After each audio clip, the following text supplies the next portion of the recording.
Hello दोस्तों, होली आने ही वाली है और आप सभी को मैं मोनिका की तरफ से रंगों के पावन पर्व की ढेरों ढेर शुभकामनाएं। दोस्तों, ये रंगों का त्योहार तो साल में एक ही बार आता है, लेकिन सोचिए जरा, प्रकृति ने तो हमें हर दिन हर पल अपने इंद्रधनुषी रंगों का उपहार दिया है और हम इस उपहार को नकार भी नहीं सकते हैं। इसी से संबंधित एक छोटी सी कहानी सुनिए। होली के दिन की ही बात है। 5 बजे के करीब होली का शोर खत्म हो चुका था। सारी टोलियां बच्चों की बड़ों की अपने अपने घर पहुंच रही थी। सड़कों, बागीचों, वातावरण में सब तरफ लाल, गुलाबी, पीले, नीले, नारंगी रंग बिखरे हुए थे। तभी घर के बाहर गेट के कॉर्नर पर कुछ फूल गर्दन उठाए हुए चारों तरफ निहार रहे थे, क्योंकि होली खेलते हुए बहुत सी क्यारियां पैरों तले कुचल गई थी।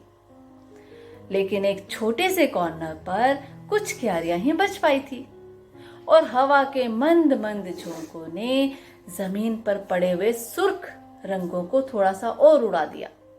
बस उसी की मस्ती में कोने के जो सुरक्षित एक फूल ने दूसरे फूल से कहा, सुनो, ये इंसान अपने आप को क्या समझता है? आर्टिफिशियल रंगों से अपने जीवन में रंग भरता है, गले मिलता है और फिर दूसरे ही क्षण लड़ाई, झगड़ा, मार पिटाई सब कुछ करता है।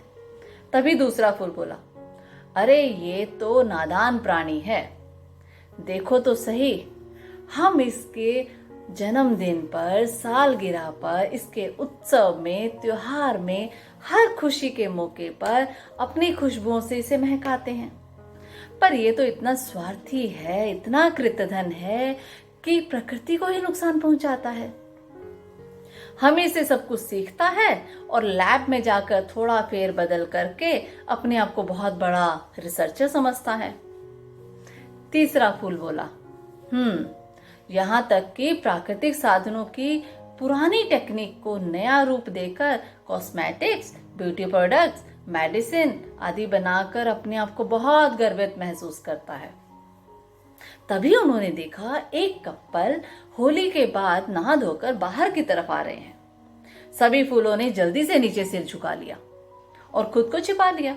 पता है उनके मन में क्या बात थी? उन्होंने सोचा, अगर इन्होंने हमें देख लिया तो या तो हमें तोड़कर कोट की जेब में सजा लेंगे या इस महिला के बालों में हम सज जाएंगे। इसलिए उन दोनों के जाते ही सारे फूल खिल खिलाकर हंसने लगे और खुश हो गए। दोस्तों, कहने का अभिप्राय यह है कि कभी ऐसा ना हो कि प्रकृति हमसे मुंह मोड़ ले। इसीलिए प्रकृति हमसे जो कहना चाहती है, हमें जो समझाना चाहती है, उसे समझने की कोशिश करें। उसका संरक्षण करना हमारी ही जिम्मेदारी है।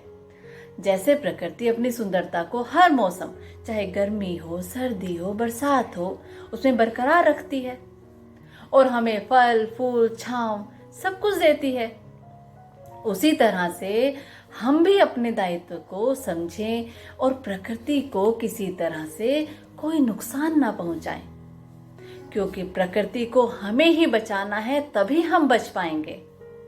और रंगों के इस रंग पर्व में हम खुद से ये संकल्प लें कि प्रकृति के रंगों को बचाने का पूरा प्रयास करेंगे।